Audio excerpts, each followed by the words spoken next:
So the report 7.1 and 7.2 will be heard together, as I said. So that's the City Mobility Plan, first review, and our Future Streets Circulation Plan for Edinburgh. There are Daisy Narayanan and Ruth White and Phil Noble are here to speak to both reports. Thank you, Convener. Convener, if it's all right, could I introduce our guest from Ghent? And then I can introduce the report after he goes. Thank you. Committee, just I know that Councillor Arthur has emailed you. We've got very kindly Mr. Peter Vansevenant is here. We can see him on the screen. He's recently retired from, but he was for 24 years he worked for the Mobility Department in Ghent Council, and since retirement he's still handling on behalf of the City of Ghent requests from other cities, for example, us. So I approached the City of Ghent and asked, as part of knowledge sharing and as part of different experience for the cities, and Peter responded, and we've spoken a couple of times. He's not here to endorse our plans. He's not looked at I've not discussed any of the plans that are before you today with Peter. He's here to talk about his experience in Ghent and some of the challenges perhaps and some of the successes. So Peter, if you can hear me, can I hand over to you? Yes. Thank you. Got about 15 minutes. Thank you. Good morning, all of you, and I will try to share a PowerPoint. Have a look if it works. A moment. Can you see now the PowerPoint? Not quite yet. Not yet, Peter. Not quite yet. Not yet. I have still another. Does it work now?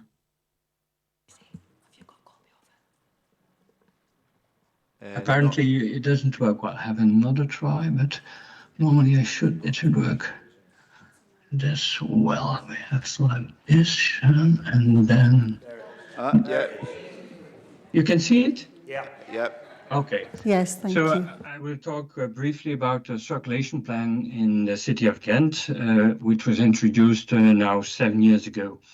First of all, I have to present the city of Ghent is in the north of Belgium, the Dutch-speaking part, and it has about 270,000 inhabitants.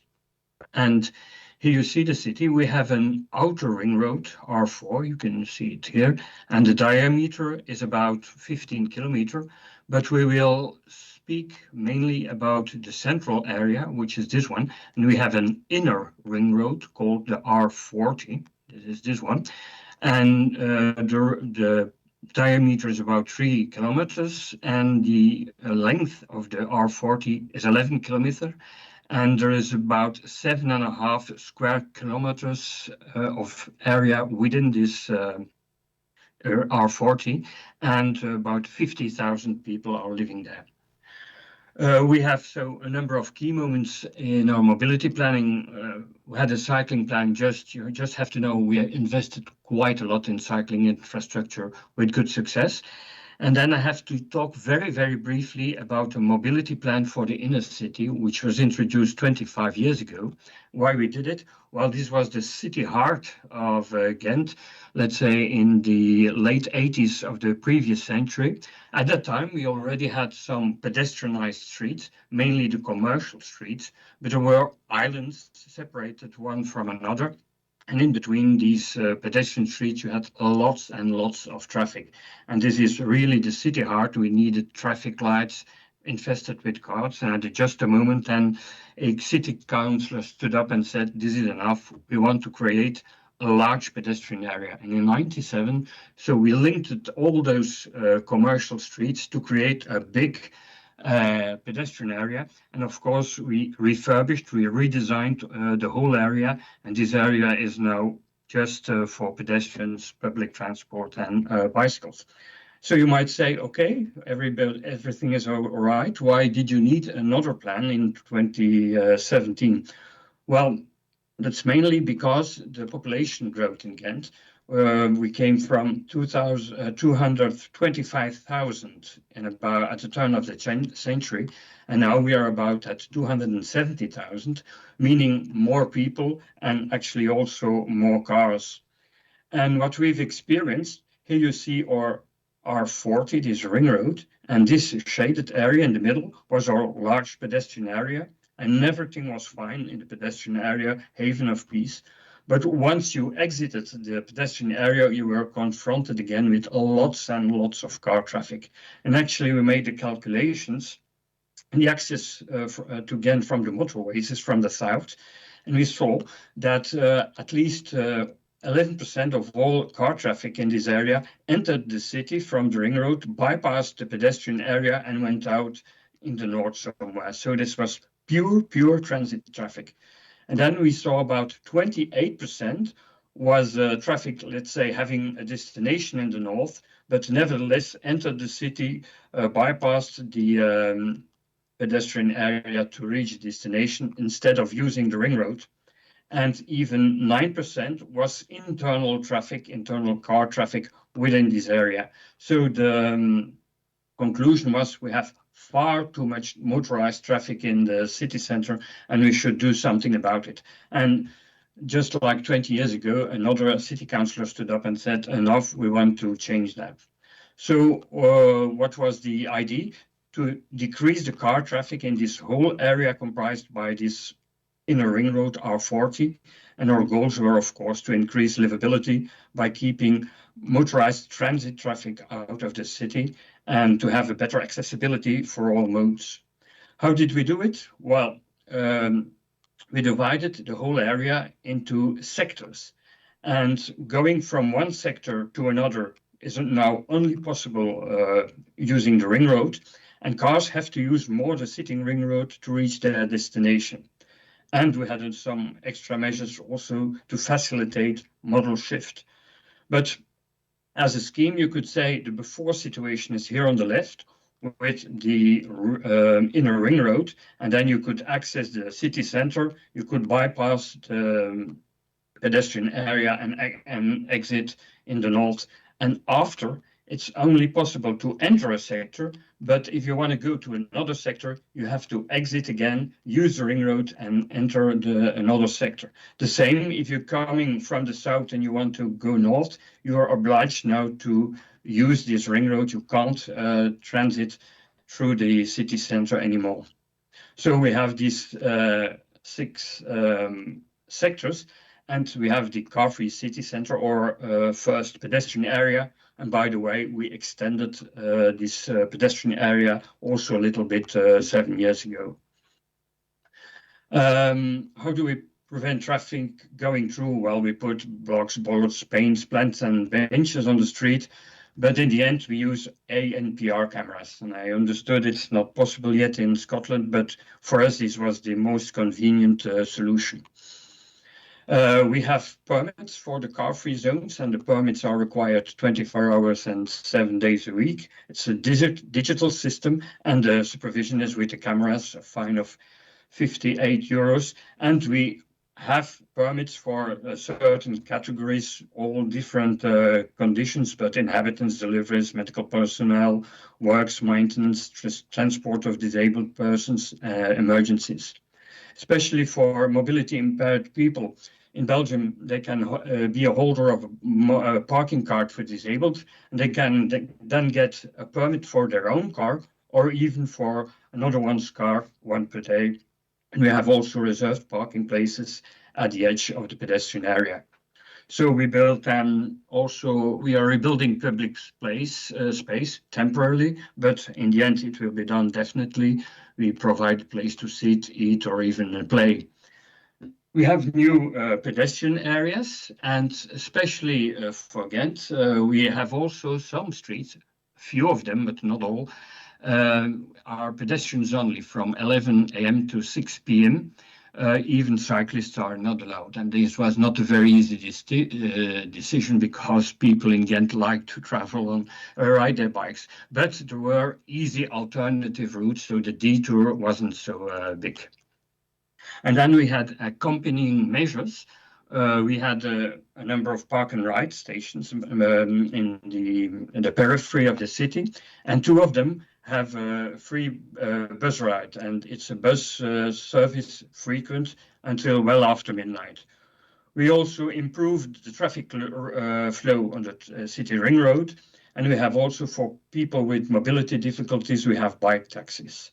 And especially for mobility impaired people, like I said before, we have a permit to enter the pedestrian area, getting in and out. So any results? Well, we could talk about modal shift, traffic livability, safety, accessibility, and impact of the traffic plan on trade. A modal shift, oh yes, we had one, and especially towards the bike, because Ghent, we will see it in just a moment, Ghent is really a bicycle city. The bicycles in and out of the city center went up with 60%, in the city center 50%, and we saw a very net decrease in motorized traffic and a slight increase in use of public transport.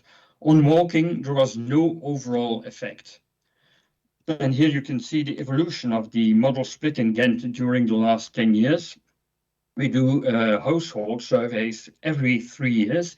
And in 2012, the car stood as a passenger, stood at 47.8%, and it went down ever since.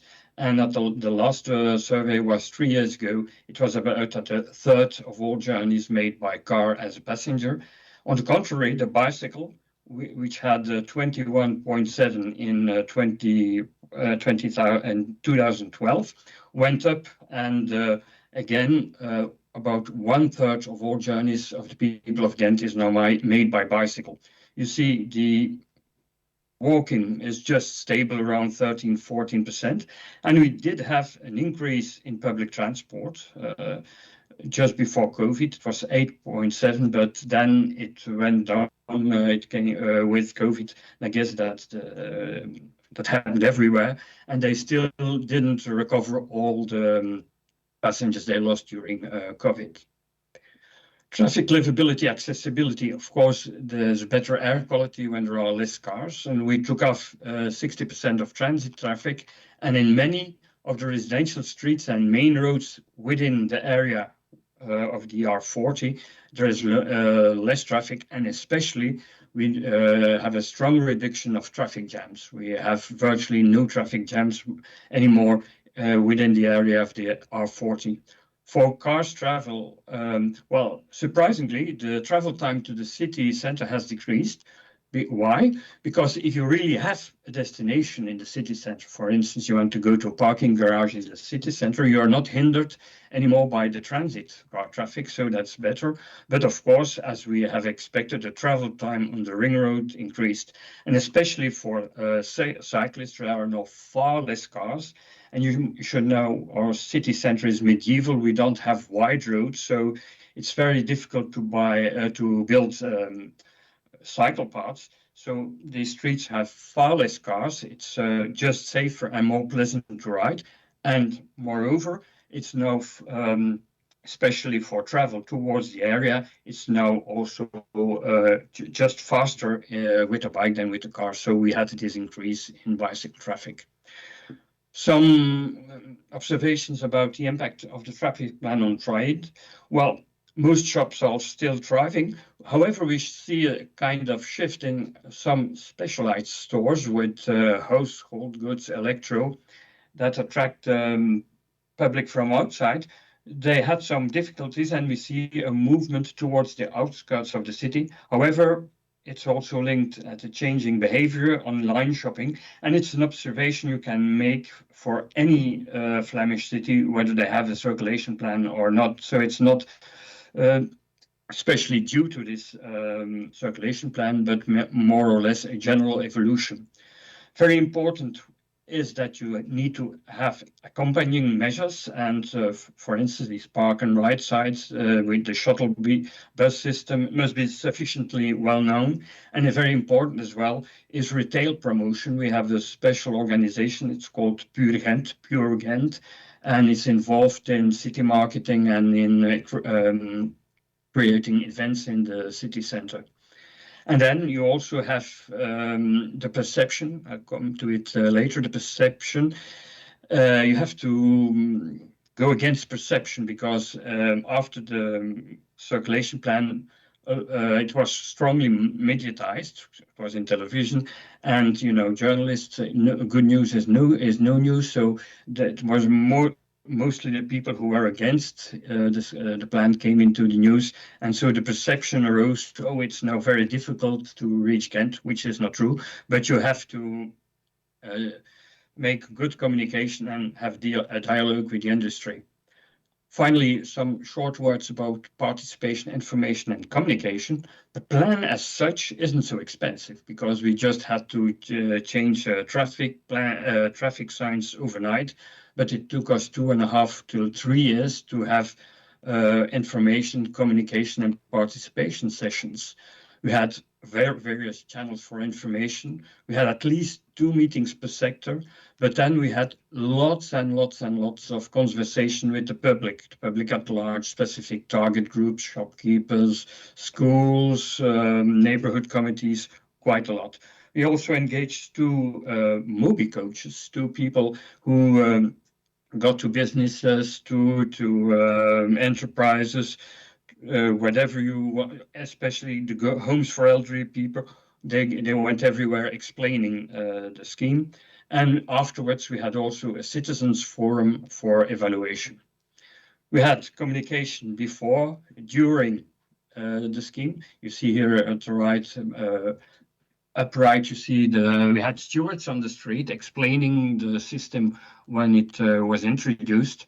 And finally, also after, as I told, you have to beat the perception that it's very difficult now to reach Ghent. It isn't. You just have to make a little detour.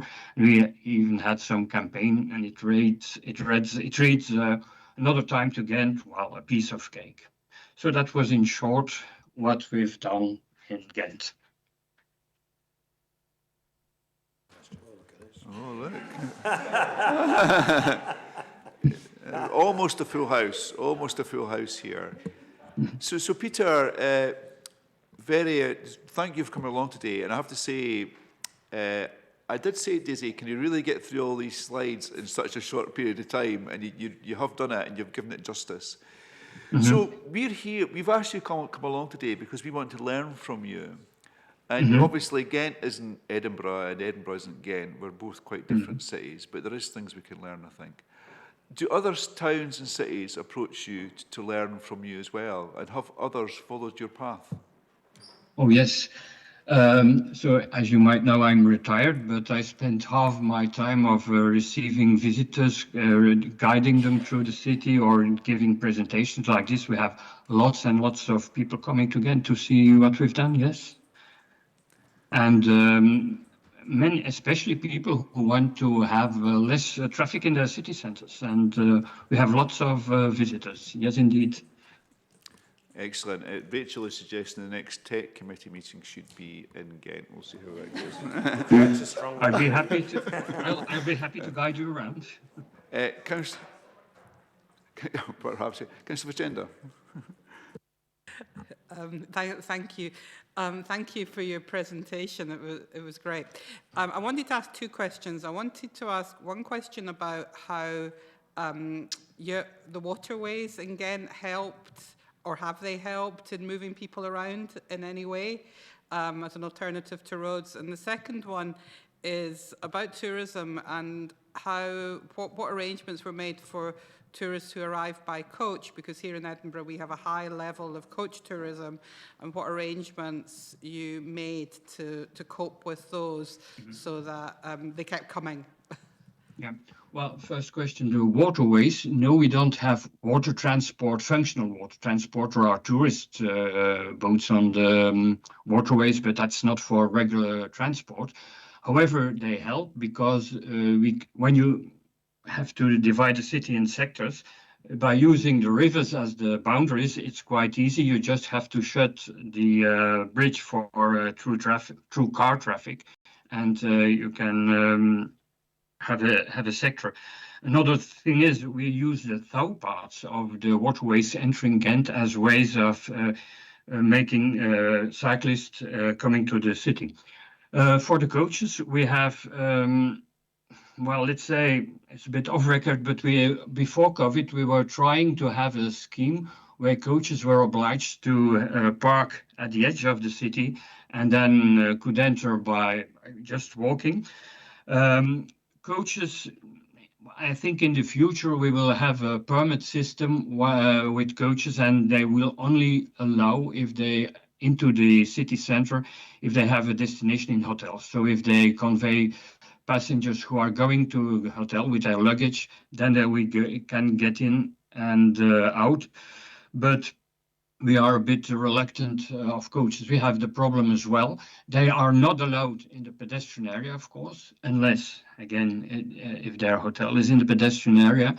But we see they are causing lots of problems because, again, we are narrow streets and they can block streets. So we're not quite having definite rules for the coaches. But I think the idea is to get them as much as possible out of the city centre. Okay, thank you for that. Did you have a question, Councillor O'Neill? No. Councillor Bandel. Thank you very much, and thanks for your brilliant presentation. I think we have a lot to learn from you and other European cities, and it gives me a lot of hope to see that it has been done before. If we approve the plans today, as I hope we will, there will be an option at some point to implement changes incrementally or all in one go. And I believe in Ghent you did all of the changes in one go, and I was wondering what you think the benefits of that approach are. Well, if you do it in one go, you just have to, as I said, it's very important to have communication, information, participation, but by doing it in one go, you can use the same process for the whole city, and you see the effects immediately in the whole inner area city, the whole inner area of the city. We could have done, let's say, started with a quarter or just a neighborhood, but then you don't see the whole benefits for the city. By doing it on a grand scale as we have done it, you see immediately the results in more quiet streets, more agreeable streets, more livelier streets actually with pedestrians, cyclists. And I think that's the big advantage of doing it all in one time. I'm just working my way along the committee because I already put their hand up. Councillor Aston. Thanks very much, Peter. That was a really helpful presentation. It's probably one that all of our councillors here in Edinburgh could do with seeing, actually. But Councillor Bandel just asked the question that I was going to ask, but thank you. Okay. Councillor McFarlane. Thank you. Edinburgh, part of the problem in the city centre of Edinburgh is the movement of freight and goods and heavy goods vehicles. So partly because we have a thriving retail and kind of leisure sector, many kegs of beers, for example. So I'm wondering how Ghent dealt with the movement of goods to and from that kind of the commercial aspect of the city. Well, we have the same problem, of course, as all the larger cities with a thriving city centre. Actually, we have also a lot of pubs. Ghent is also a tourist town. But, well, first of all, we have the access to the pedestrian area is limited. You can only go in it after 6 o'clock in the evening or before 11 in the morning. So there is no deliveries possible between 11 a.m. and 6 p.m. unless you have cargo bikes. We have a cargo bike scheme and we try to develop it more and more. We see it more and more used, but of course the really heavy deliveries, you can't replace it. And for the moment being, we have no restriction in tonnage, so all lorries are actually allowed to go into the city, but before 11 and after 6 o'clock. And we have also some, for if there are works going on, let's say house building, we have a kind of gentleman agreement with the building sites that they won't get to the building site with lorries during the time schools are beginning or ending, because lots in Flanders or in Ghent, a lot of children are going by bike to school. Okay, thank you. Councillor Dummon. Thank you, Peter. That was inspirational, actually. Very, very good. Thank you very much. One of the concerns that's voiced about the proposals in Edinburgh is displaced traffic. So traffic that will no longer be allowed to use the city centre, being displaced and ending up causing problems in more peripheral areas, more residential areas. Just wondered what your experience was, if that is what happens, or if there's modal shift accompanied with the transformation. Thank you. Well, the main effect was, of course, more traffic on the city ring road, but the city ring road is a dual carriageway. It has 2 lanes in each direction, so it's also for once it's a wide road. So for once it has some, let's say, environmental capacity. So you could have some more vehicles. And as I told, we did some adjustment on this ring road.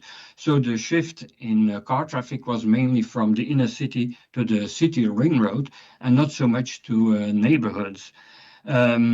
Secondly, of course, we had a modal shift, as you can see. We had far more bicycles. And thirdly, you can also have a shift in timing of the journeys. I don't know whether it's the case in Edinburgh, but here we've calculated that at least 25 to 33% of all traffic in peak time doesn't need to be there. It's not home to school or home to work travel. It's just leisure time, shopping motives. So people could postpone or choose another time to make the journey. So you have a shift as well, and that purpose. And also, if there are some transport planners among you, in transport, there's a transport law that says the more infrastructure you give to cars, the more cars you get. But the inverse is also true. The less space you give to cars, then you have what we in transport science is called evaporation of traffic. You can see that there is also less traffic in the whole, and that's what we actually experienced. We saw, of course, the diversion to the city ring road, but we saw also in total, especially in peak hour, less car traffic. Could very well be that there was a time shift. Councillor Osler, did you have a question? I didn't put my hand up, but I'd be delighted to ask a question, if that's okay. You may. Yes, no, thank you very much indeed. I'm fascinated by your proposal. You talked about the link road, which is really interesting. In terms of population, how many individuals live sort of within the link road and outside of it? You mean the ring road? So within the ring road, there is about 50,000 people. That's the city, really the city center. Outside, we have about 220,000 people living, because we have had mergers of municipalities. We have also outerlying districts who are 7, 8, or even more kilometers from the city center. But as a matter maybe interesting for you, we are also now trying to implement such traffic schemes in the outerlying districts. Councillor Dijkstra-Downey. Thanks, convener, en hartelijk bedankt, Peter, voor uw interessante presentatie. I have a lot of questions, but can I just ask one point of clarification and one question, if that's okay, convener? Yes. I was interested in your statistics about the modal shift. When you said 6% increase in public transport, did that include the buses of the park and ride, or was that just your regular public transport? It includes all urban and regional transport. So the buses and the trams. See, the urban buses, trams are always urban, but also the regional buses. It didn't include the train, but the train has about a share of 4% of all journeys of the people of Ghent. Okay, thank you. I guess my substantive question is, with hindsight, is there anything that you would do differently? Oh, a number of things. For instance, the use of word, well, since you are Dutch, we've used the word knip, or cutting, for the boundary between sectors. And in Dutch, people thought, well, you will cut us from the world. And now we use the word traffic filter, which is a far more neutral word. And Actually, it is a traffic filter because the boundaries can still be passed by cyclists, pedestrians, public transport, taxis, and some very restricted people who have very restricted permit holders. So that's the first one. The second one is that we should have even more done about the perception, because such plans, there are always adversaries, but even when the point of no return is reached, they still will be against the plan even afterwards, and they'll try to spread the word that your city is bleeding and is on the verge of collapse, and you have to beat that perception. That's very, very important, and maybe we did too little about it because, again, it was very much mediatized. And you have those internet trolls, as a bunch of people, 10 people can make believe that your city is dead if they just by using social media. So maybe there we should have done a bit more there as well. Councillor Cowdery. Thank you very much, Convener, and thank you very much, Peter, for your presentation. I found it very, very interesting, very informative. My question is slightly like the last question, and it does feel a bit like an interview question. And it is, what were the most challenging problems that you had to find solutions to, and are there any negatives that you could tell us that have come out through the implementation of your plan? Well, I think one of the most challenging things were the permits, the discussion we had about permits. Who has to have a permit? We have two kinds of permits. You have a permit to enter the pedestrian area, and that's not so restricted. It's, of course, the inhabitants of the pedestrian area, it's the deliveries, it's the works and maintenance, medical personnel. But we had a lot of discussion about the permits to cross the sector boundaries. So that's now very restricted, medical personnel, and it's also the transport of people, mobility impaired people, the official organizations that can cross these boundaries. It's very limited, but you have to think very well about who you're going to give a permit on what conditions, and that took quite a long time, so you should prepare this very carefully.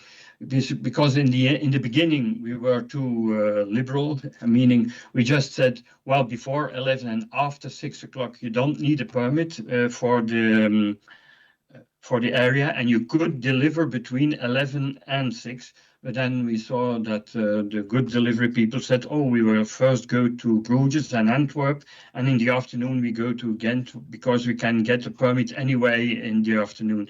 So think very good about the way you have to, how you will handle those permits. And negative, well, try again to talk to as much as possible, and also the people who are against it or who are afraid of something, to reassure them, because if they reassure, they will maybe have less emotional responses, because it's very often just emotional. I will have to make a detour, but in the end, it's not such a great change, because you can reach by car any point in Ghent as before, just the only thing is, you now have to make a detour. So communication is very, very important. Thank you. So, Councillor Cowdery, we have to reassure people who have concerns. With that, Councillor Monroe. Thank you very much for coming along, Peter. It's been very informative. I have 3 questions, very short answers. I know your time is precious. Did you have the funding in place before you went ahead with your plans and started consulting with residents on businesses on what you wanted to do in Ghent? And also you spoke about your city's ring road, which now carries far more traffic around your city, so it's avoiding your city centre. Did you have to do any upgrades to that ring road, and did you put more park and rides around that ring road? That's my 2 questions. If you can answer those, I have got a third, but I know time is short. Thank you.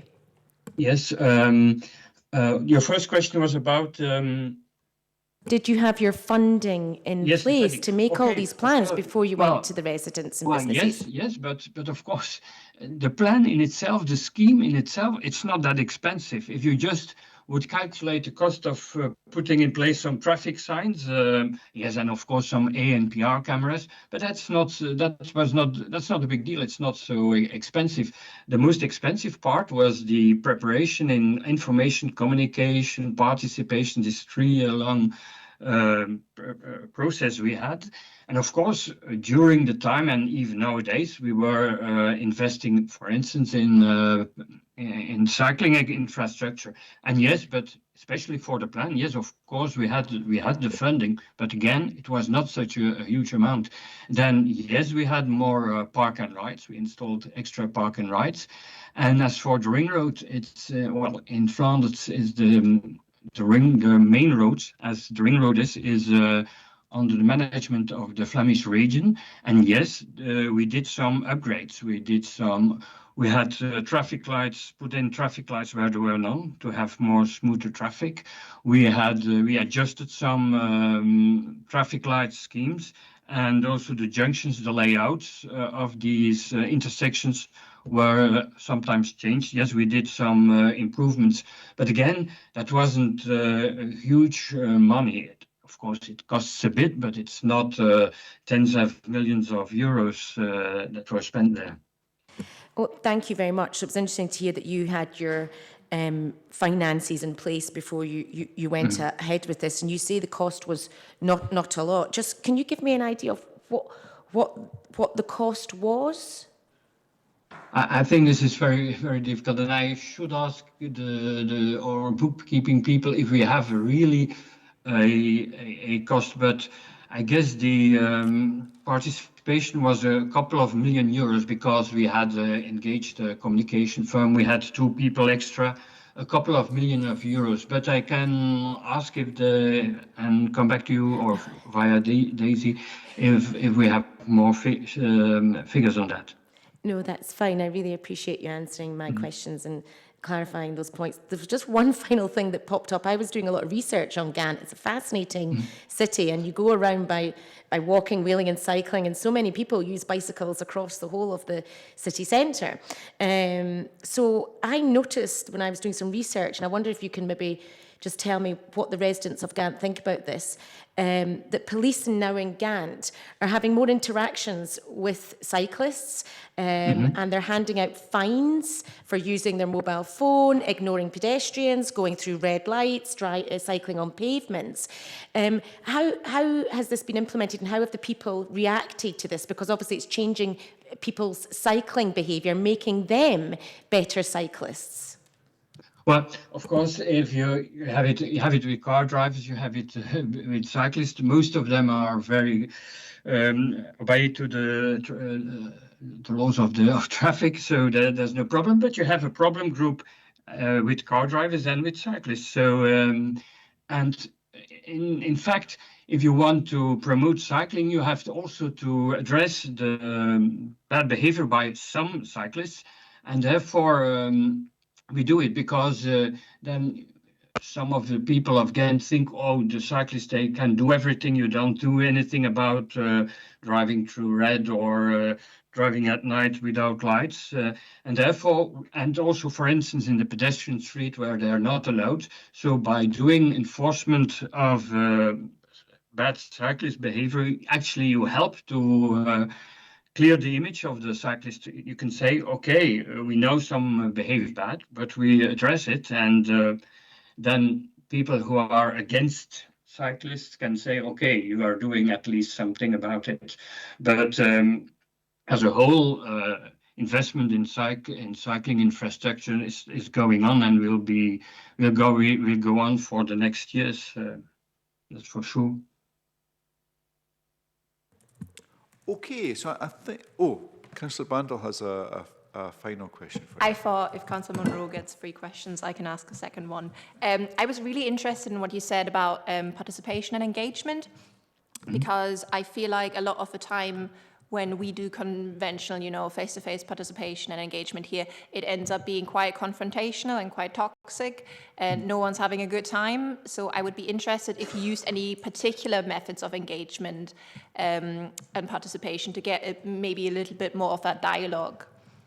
Well, the most important thing is what you shouldn't do is having a bench in front of four people talking before a large audience of 300 people. Then our experience is the one who dares to speak, and if he's against and he shouts, the rest of the people are afraid of saying something.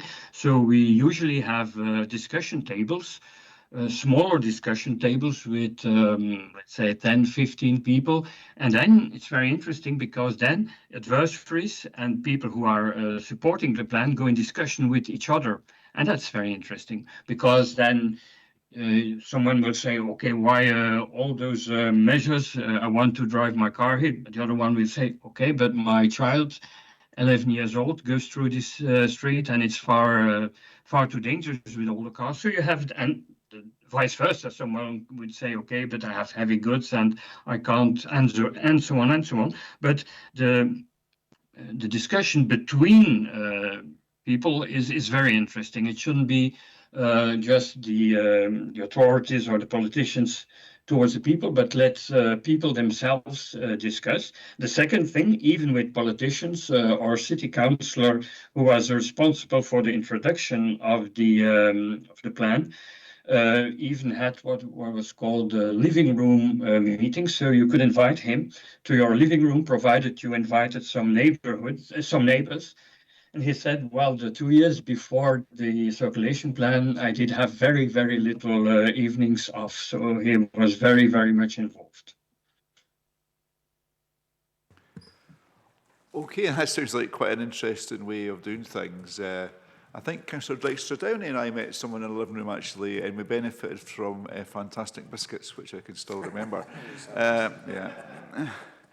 So Peter, thanks for coming along today. I mean, I was in Ghent a long time ago on a cycling trip, which I think started here in Rosyth via ferry across to Zeebrugge. Yeah, it's so. Okay. Yeah, so I can't remember too much about Ghent, but perhaps just the beer, perhaps because Belgium, of course, is famous for its beers.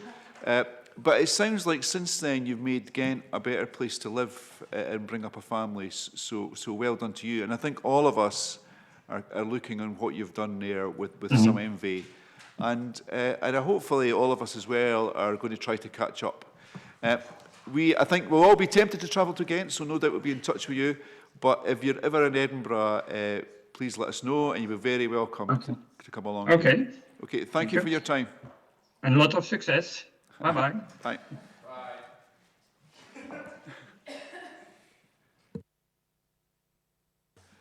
So, Peter has given us a lot to think about, I think. I think that was a really positive and forward-looking presentation from him, actually. And like I say, I did have worries about how long it was going to take to get through his slides, but he went through them in a way where he was able to communicate quite a lot to us, actually. There's a lot to learn from how he presented that. I think, though, it's best that we spend time thinking about what he had to say over lunch, and then we'll come back and we'll move on to Daisy in our presentation of the reports. So can we come back at 1:30, so 35 minutes? Is that okay?